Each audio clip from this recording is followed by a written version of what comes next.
നമ്മുടെ കേരളത്തിന്റെ മുൻ മുഖ്യമന്ത്രിയായിരുന്ന ശ്രീ ഉമ്മൻചാണ്ടിയെക്കുറിച്ച് എല്ലാവർക്കും അറിയാമെന്ന് കരുതുന്നു. വളരെയധികം സ്നേഹനിധിയായിട്ടുള്ള ഒരു രാഷ്ട്രീയ പ്രവർത്തകൻ തന്നെയായിരുന്നു അദ്ദേഹം. ശ്രീ ഉമ്മൻചാണ്ടിയെ പോലെയുള്ള ജനങ്ങളുടെ പ്രശ്നങ്ങളിലേക്കും ജനങ്ങളിലേക്കും കൂടുതലായിട്ട് ആഴ്ന്നിറങ്ങിക്കൊണ്ടുള്ള ഒരു രാഷ്ട്രീയ പ്രവർത്തനം കാഴ്ചവെക്കുന്ന ഒരു രാഷ്ട്രീയ പ്രവർത്തനം ഇന്നത്തെ കാലഘട്ടത്തിൽ വളരെയധികം ചുരുക്കമാണ്. അത്തരത്തിൽ ഉമ്മൻചാണ്ടിയെ പോലെയുള്ള ഒരു മനുഷ്യന്റെ ജീവിതകഥ ഒരു സിനിമയായിട്ട് വരികയാണെങ്കിൽ നമുക്ക് ഏറ്റവും ആദ്യത്തെ ഓപ്ഷൻ എന്ന് പറയുന്നത് നമ്മുടെ മലയാളത്തിന്റെ മമ്മൂട്ടി തന്നെ ആയിരിക്കും. കാരണം മലയാളത്തിലെ ഏറ്റവും കൂടുതൽ ചരിത്ര സിനിമകളുടെ ഭാഗമായിട്ടുള്ള ഒരു നടനാണ് മമ്മൂട്ടി എന്ന് എല്ലാവർക്കും അറിയാം. അങ്ങനെയാണെങ്കിൽ ഉമ്മൻചാണ്ടിയുടെ ജീവിതകഥ പറയുന്ന സിനിമയിൽ നായകനായിട്ട് നമ്മളെല്ലാവരും ഉദ്ദേശിക്കുന്നത് മമ്മൂട്ടിയെ തന്നെയല്ലേ?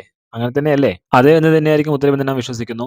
എന്തായാലും മമ്മൂട്ടിയുടെ ഇനി ഇറങ്ങാനിരിക്കുന്ന ഒരുപാട് ചിത്രങ്ങളുണ്ട്. ആ ചിത്രങ്ങളുടെ കൂട്ടത്തിലേക്ക് ഉമ്മൻചാണ്ടിയുടെ ജീവിതകഥ പറയുന്ന സിനിമയും കൂടി ഉണ്ടായിരിക്കുമെന്നാണ് അണിയറ പ്രവർത്തകരുടെ ഭാഗത്ത് നിന്നും അറിയാൻ കഴിഞ്ഞത്. ശ്രീ മമ്മൂട്ടിയെ സംബന്ധിച്ചിടത്തോളം മമ്മൂട്ടിക്ക് ഏറ്റവും കൂടുതൽ ആത്മബന്ധമുള്ള ഒരു മുഖ്യമന്ത്രി നാം ഏവരും കണ്ടിട്ടുള്ളത് അത് ഉമ്മൻചാണ്ടി തന്നെ ആയിരിക്കും. കാരണം അത്രത്തോളം ഒരു സൗഹാർദ്ദപരമായിട്ടുള്ള ഒരു സ്നേഹബന്ധത്തിന്റെ കഥകളാണ് അവർ ഇരുവരും നമുക്ക് സമ്മാനിച്ചിട്ടുള്ളത്. കാരണം മമ്മൂട്ടിയെ സംബന്ധിച്ചിടത്തോളം അതൊരു മുഖ്യമന്ത്രി എന്നതിലുപരി ഒരു സൗഹൃദപരമായിട്ടുള്ള ഒരു കൂട്ടുകെട്ടാണ് അവർ തമ്മിൽ പരസ്പരം ഉണ്ടായിരുന്നത്. എന്നൊക്കെ തന്നെയായാലും ശ്രീ ഉമ്മൻചാണ്ടിയുടെ ജീവിതകഥ ഒരു സിനിമയായിട്ട് വരുമെന്നാണ് വിശ്വസിക്കുന്നത്. അങ്ങനെ വരികയാണെങ്കിൽ വേഷപ്പകർച്ചകൾ കൊണ്ട് അമ്മാനമാടുന്ന നമ്മുടെ മലയാളത്തിന്റെ സ്വകാര്യം അഹങ്കാരമായിട്ടുള്ള മമ്മൂട്ടി തന്നെയാണ് ആ വേഷം കൈകാര്യം ചെയ്യുക എന്ന കാര്യത്തിൽ യാതൊരു തർക്കവുമില്ല.